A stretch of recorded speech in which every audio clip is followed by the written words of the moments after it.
Bagaimana kabarnya? Semoga adik-adik kabarnya baik-baik saja. Di sini kakak ingin menceritakan uh, kembali teks inspiratif seorang tokoh inspirasi yaitu Ki Hajat Dewantara. Nah, di sini siapa nih adik-adik yang nggak kenal sama Ki Hajat Dewantara? Jadi Ki Hajat Dewantara itu merupakan salah satu tokoh dalam sejarah. Beliau ini Menteri Pendidikan Republik Indonesia pertama di Indonesia gitu. Jadi beliau itu mempunyai nama kecil yaitu Raden Mas Suwardi Suryaningrat. Beliau merupakan keturunan dari Puro Paku Alaman.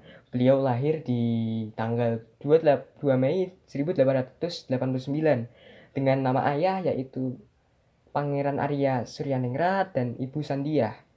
Nah, beliau awalnya kecil bersekolah di ILS atau Sekolah Dasar Hindia Belanda, lalu melanjutkan sekolahnya di Stovia. Nah, di Stovia ini beliau tidak lulus. Nah, tetapi beliau mengurus organisasi Budi Utomo di sana. Setelah lulus dari Stovia, banyak yang dipelajari olehnya, termasuk menulis berita. Akhirnya, beliau bekerja sebagai penulis berita dan juga jurnalis. Beliau pernah menulis menulis buku yang berjudul Seandainya Aku Orang Belanda yang memicu uh, kemarahan orang Belanda, dan beliau setelah memicu itu beliau itu ditangkap dan diasingkan di Belanda.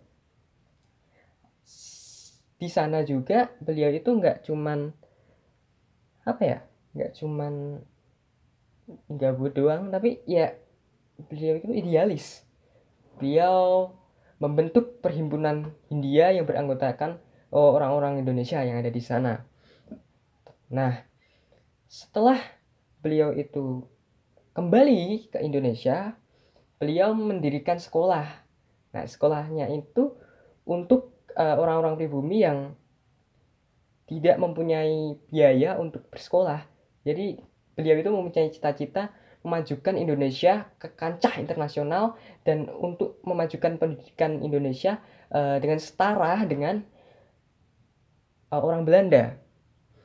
Nah, selain itu, beliau juga mempunyai semboyan yang sangat identik yaitu Engarso Sung Tulada, Engarso Mangunkarsa, dan Tutwuri Handayani. Nah, yang artinya di depan memberi contoh, di tengah memberi semangat, dan di belakang memberi dorongan. Nah, dari kisah Ki Hajar Dewantara ini kita bisa simpulkan bahwa kita itu harus mempunyai cita-cita yang tinggi untuk memajukan pendidikan di Indonesia ke kancah internasional. Ya, berarti kalian itu harus bersungguh-sungguh belajar dengan tekun dan lain sebagainya, dan harus memberikan contoh terhadap orang-orang di sekitarnya, dan juga harus memberikan semangat kepada orang lain, juga ada dorongan untuk berpendidikan gitu. Berpendidikan yang luas. Sekian dari saya. Wassalamualaikum warahmatullahi wabarakatuh.